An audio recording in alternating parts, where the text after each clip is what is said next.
আমি গেল পরশুদিন এই নিউজটা করছিলাম। তখন আমি বলছিলাম যে ভাই দেখেন কিছু তো বাতাসটা বুঝি। এই মুহূর্তে বাংলাদেশ সরকারের সাথে ভারতের যে সম্পর্কটা আপনি দেখছেন এটা হচ্ছে যতটুকু সম্পর্ক না রাখলেই না ততটুকুই কূটনৈতিকভাবে সম্পর্ক ভেঙে গেছে।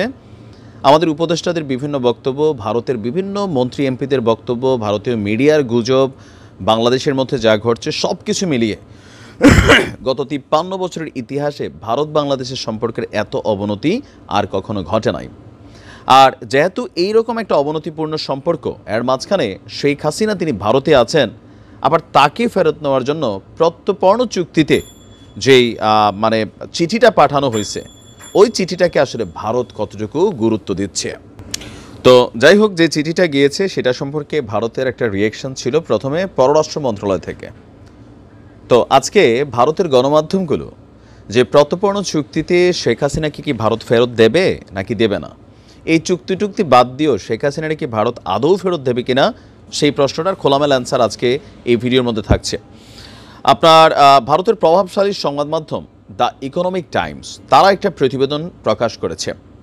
প্রতিবেদন থেকে জানা গেছে বাংলাদেশের অন্তর্বর্তী সরকারের পক্ষ থেকে শেখ হাসিনাকে ফিরিয়ে আনতে যে প্রত্যর্পণ চুক্তি আপনার ভারতের কাছে অনুরোধটি পাঠানো হয়েছে, সেই অনুরোধটি বিভিন্ন চ্যালেঞ্জের মুখে পড়েছে ভারতে। এর মধ্যে ঢাকা দিল্লির মধ্যকার দ্বিপক্ষীয় প্রত্যর্পণ চুক্তির উল্লেখিত শর্তগুলোরও সীমাবদ্ধতা রয়েছে। বিশ্বস্ত সূত্রে বরাত দিয়ে দ্য ইকোনমিক টাইমস বলছে, ভারত তার ঘনিষ্ঠ মিত্রদের কাউকেই ত্যাগ করবে না, কারণ দিল্লি নিজেদের ভূরাজনৈতিক স্বার্থ বিবেচনায় রাখে।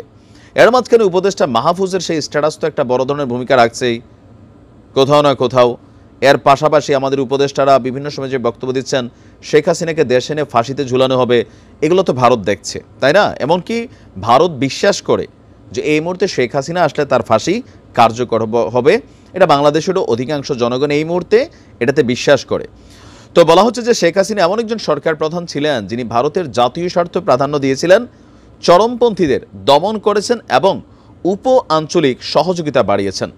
এখন তাকে ফিরিয়ে দিলে ভারতের যে প্রতিবেশীরা আছে, প্রতিবেশী মিত্ররা আছে, তাদের জন্য একটা ভুল বার্তা যাবে। অন্যদিকে ঢাকা দিল্লির এই চুক্তির শর্ত অনুযায়ী রাজনৈতিক প্রকৃতির যে কোনো অনুরোধ কার্যকর করা যায় না।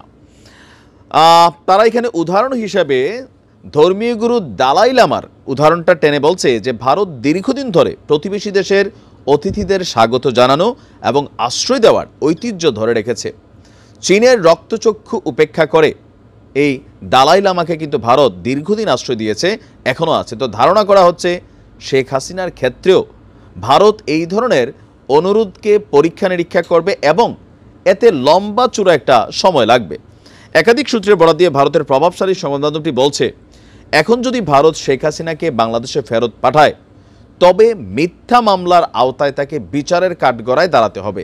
তারা স্পষ্ট বলে দিচ্ছে শেখ হাসিনার মামলাগুলো মিথ্যা মামলা।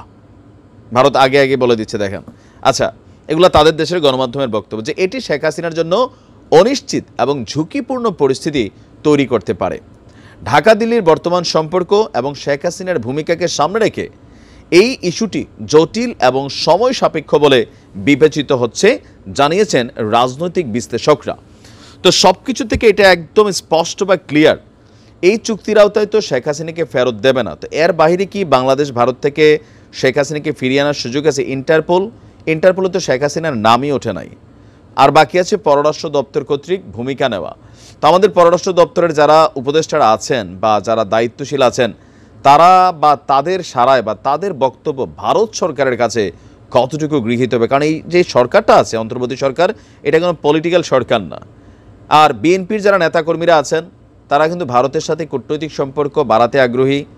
জামাতও চেষ্টা করছে, ভারত জামাতের সাথে হাত মিলে নাই, কিন্তু বিএনপির বেলায় পজিটিভ একটা অবস্থান কিন্তু ভারতের আছে।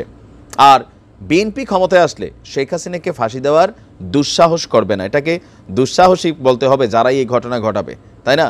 তো সেই ক্ষেত্রে ভারত আমার মনে হয় না যে আগামী 2, 4, 5, 10 বছর শেখ হাসিনাকে ফেরত দেবে।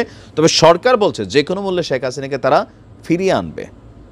তো আদৌ কতটুকু পারবে বা পারবে না সেটা সময়ে বলে দিবে। তবে যে আলোচনাগুলো ছিল, এটা ক্লিয়ার মেসেজ ভারতের পক্ষ থেকে, যে গণমাধ্যমটি এই প্রতিবেদন করেছে যে তারা শেখ হাসিনাকে ফেরত দিবে না।